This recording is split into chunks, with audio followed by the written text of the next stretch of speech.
नमस्ते। आज के इस एक्सप्लेनर में आपका स्वागत है।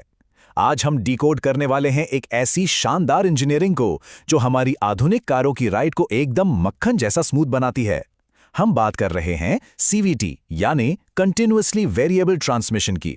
तो चलिए इस कमाल की तकनीक को बिल्कुल आसान भाषा में समझते हैं। तो सबसे पहला और बड़ा सवाल जो दिमाग में आता है, एक मॉडर्न कार जैसे कि टोयोटा करोला एल्टिस या होंडा सिटी बिना गियर बदले इतना परफेक्ट और स्मूथ एक्सेलरेशन आखिर हासिल कैसे करती है? आमतौर पे जब कार गियर बदलती है तो एक हल्का सा झटका महसूस होता है ना, लेकिन सीवीटी के साथ ऐसा कुछ नहीं होता। गाड़ी बस आगे की तरफ ग्लाइड करती है। आखिर ये जादू होता कैसे है? इस पहेली को सुलझाने के लिए चलिए एक ट्रेडिशनल ऑटोमेटिक गियरबॉक्स की तुलना सीवीटी से करते हैं। नॉर्मल ऑटोमेटिक में फिक्स्ड गियर्स होते हैं, पहला, दूसरा, तीसरा और इसी तरह। स्पीड बढ़ती है तो गियर शिफ्ट होता है। इसे हम सीढ़ियों की तरह समझ सकते हैं। लेकिन सीवीटी में कोई फिक्स्ड गियर या सीढ़ियां नहीं होती। ये लगातार बिना किसी स्टेप के अपना गियर रेशियो बदलता रहता है। इसीलिए राइड इतनी स्मूथ लगती है, मानो कार किसी एक ही अनंत गियर में दौड़ रही हो। आइए अब इस सीवीटी को थोड़ा करीब से देखते हैं और इसके मुख्य भागों को डिकोड करते हैं। इस पूरे सिस्टम का असली दिल है ये दो पुली, प्राइमरी ड्राइव पुली और सेकेंडरी ड्रिवन पुली। ड्राइव पुली सीधे इंजन से जुड़ी होती है, जबकि ड्रिवन पुली पावर को पहियों तक पहुंचाती है। अब यहाँ सबसे मजेदार बात सुनिए, ये आम पहियों की तरह फिक्स नहीं होती। ये अपनी चौड़ाई और डायामीटर को लगातार बदल सकती हैं, और यही डायनेमिक रिश्ता सीवीटी की पूरी नींव है। अब आप सोचेंगे कि ये दोनों पुली आपस में कनेक्ट कैसे होती हैं? यहाँ एंट्री होती है एक बहुत ही मजबूत हैवी ड्यूटी स्टील बेल्ट की। ये बेल्ट इन दोनों लगातार आकार बदलने वाली पुलियों को एक साथ बांध कर रखती है।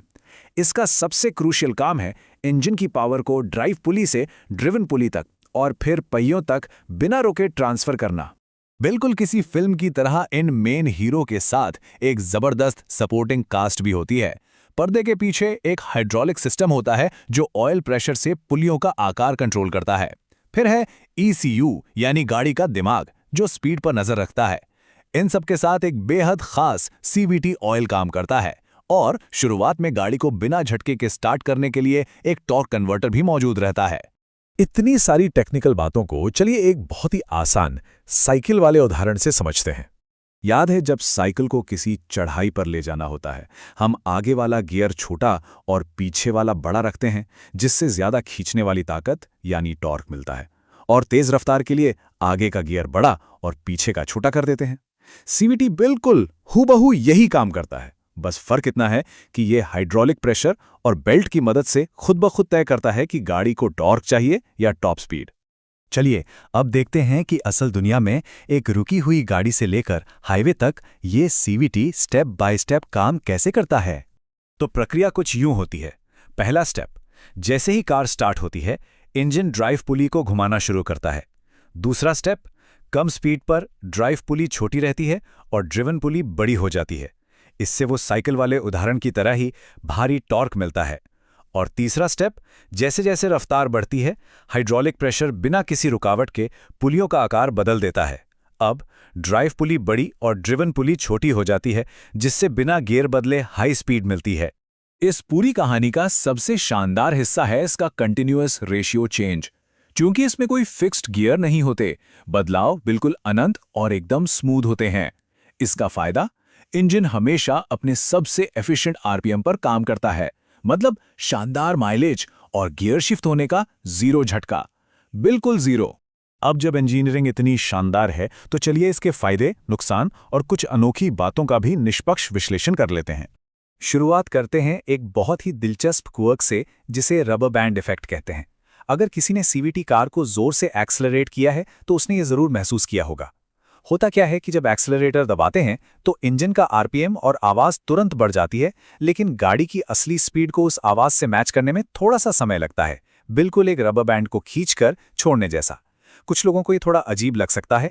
कुल मिलाकर देखें तो एक तरफ सीवीटी भारी ट्रैफिक में बेहद आरामदायक ड्राइविंग और बेहतरीन माइलेज देता है, क्योंकि इसमें कॉम्प्लेक्स पार्ट्स कम होते हैं।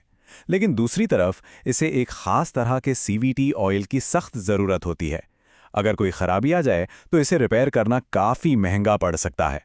और हाँ, बहुत भारी वजन खींचने वाले वाहनों के लिए इसे एक आदर्श विकल्प नहीं माना जाता। इन सब बातों को ध्यान में रखते हुए ये समझना ज़रूरी हो जाता है कि सही गियरबॉक्स कैसे चुना जाए और ये किसके लिए सबसे अच्छा है। अगर हम मैनुअल और ट्रेडिशनल ऑटोमेटिक गियरबॉक्सेस की तुलना करें तो ये साफ है कि सीवीटी का मेंटेनेंस थोड़ा हाई है, लेकिन ध्यान देने वाली बात यह है कि जब बात स्मूथनेस और ड्राइविंग में आसानी की आती है तो सीवीटी को बिना सोचे एक्सीलेंट रेटिंग मिलती है। माइलेज के मामले में भी ये एकदम टॉप पर है। तो आखिर में निष्कर्ष क्या निकलता है? उन लोगों के लिए जो रोजाना भारी शहर के ट्रैफिक में ड्राइव करते हैं, सीवीटी किसी वरदान से कम नहीं है। होंडा सिटी, निसान मैग्नाइट या टोयोटा हाईराइडर जैसी कारों में सीवीटी एक बेहद आरामदायक, झटके रहित और फ्यूल बचाने वाला अनुभव देता है। डेली कम्यूटिंग के लिए ये एक परफेक्ट चॉइस है। आज के इस एक्सप्लेनर को समाप्त करते हुए एक बहुत ही दिलचस्प सवाल सोचने लायक है। जैसे जैसे ऑटोमोटिव तकनीक अतीत के मैकेनिकल झटकों को खत्म कर रही है, क्या ड्राइविंग का असली मजा मशीन के गियर्स को महसूस करने में है या फिर बिना किसी रुकावट के एकदम शांत और स्मूथ तरीके से आगे बढ़ने में है? सोचिएगा जरूर। इस एक्सप्लेनर में हमारे साथ जुड़ने के लिए बहुत बहुत धन्यवाद।